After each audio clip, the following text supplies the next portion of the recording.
ಶ್ರೀ ಗುರುಭ್ಯೋ ನಮಃ. ಹರಿ ಓಂ. ಶ್ರೀಮದ್ಭಗವದ್ಗೀತೆಯ ಮೊದಲನೇ ಅಧ್ಯಾಯವನ್ನು ನಾವು ಈ ಹಿಂದಿನ ಭಾಗಗಳಲ್ಲಿ ಯಥಾಶಕ್ತಿಯಾಗಿ ತಿಳಿದಿದ್ದೇವೆ.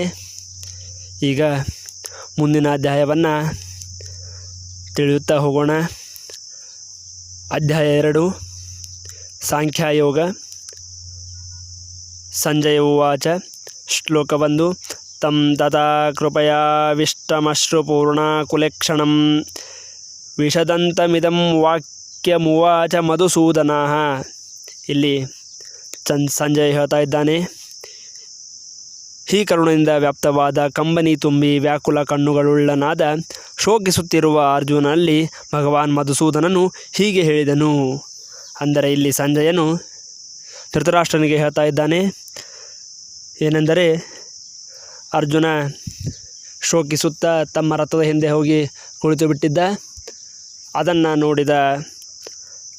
ನೋಡುತ್ತಿರುವ ಸಂಜಯನು ಧೃತರಾಷ್ಟ್ರನಿಗೆ ಹೇಳ್ತಾ ಇದ್ದಾನೆ. ಏನೆಂದರೆ, ಶೋಕಿಸುತ್ತಿರುವ ಅರ್ಜುನಲ್ಲಿ ಭಗವಾನ್ ಮಧುಸೂದನನು ಹೀಗೆ ಹೇಳಿದನು. ಏನೆಂದರೆ, ಶ್ರೀ ಭಗವಾನುವಾಚ. ಶ್ಲೋಕ 2. ಕುತಸ್ತ್ವಾಕಶ್ಮಲಮಿದಂ ವಿಷಮೇ ಸಮುಪಸ್ಥಿತಂ ಅನಾರ್ಯಜುಷ್ಟಮಸ್ವಗ್ರ್ಯಮಕೀರ್ತಿಕರಮರ್ಜುನ. ಭಗವಂತನು ಹೇಳಿದನು, ಅಂದರೆ ಭಗವಾನ್ ಶ್ರೀಕೃಷ್ಣನು ಹೇಳಿದನು, ಹೇ ಅರ್ಜುನ, ನಿನಗೆ ಈ ಯುದ್ಧಾರಂಭದಲ್ಲಿ ಈ ವಿಷಮ ಸಮಯದಲ್ಲಿ ಇಂತಹ ಮೋಹವು ಯಾವ ಕಾರಣದಿಂದ ಉಂಟಾಯಿತು? ಏಕೆಂದರೆ ಇದು ಶ್ರೇಷ್ಠ ಪುರುಷರಿಂದ ಆಚರಿಸದ ಸ್ವರ್ಗವನ್ನು ಕೊಡದಿರುವ ಮತ್ತು ಕೀರ್ತಿಕಾರವೂ ಅಲ್ಲ. ಇಂಥ ಯೋಚನೆ ನಿನ್ನಲ್ಲಿ ಏಕೆ ಬಂತು ಅಂತ ಇಲ್ಲಿ ಶ್ರೀಕೃಷ್ಣ ಪರಮಾತ್ಮನನ್ನು ಅರ್ಜುನನಿಗೆ ಕೇಳ್ತಾ ಇದ್ದಾನೆ. ಶ್ಲೋಕ 3. ಕ್ಲೈಂಬ್ಯಂ ಮಾಸ್ಮಗಮಾಹ ಪಾರ್ಥನೈತತ್ವಯುಪಪದ್ಯತೆ ಕ್ಷುದ್ರಂ ಹೃದಯ ದೌರ್ಬಲ್ಯಂ ತ್ಯಕ್ತೋತ್ತಿಷ್ಟ ಪರಂತಪ. ಹೇ ಪಾರ್ಥ,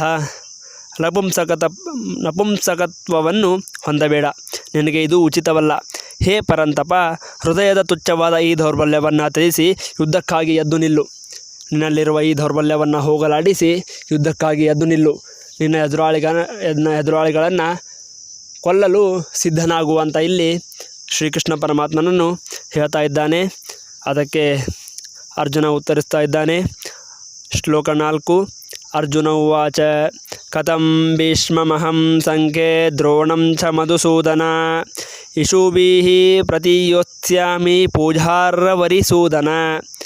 ಅರ್ಜುನನು ಹೇಳ್ತಾ ಇದ್ದಾನೆ, ಹೇ ಮಧುಸೂದನ, ಯುದ್ಧದಲ್ಲಿ ನಾನು ಭೀಷ್ಮ ಪಿತಾಮಹರ ಮತ್ತು ದ್ರೋಣಾಚಾರ್ಯರ ವಿರುದ್ಧ ಬಾಣಗಳಿಂದ ಹೇಗೆ ಯುದ್ಧ ಮಾಡಲಿ?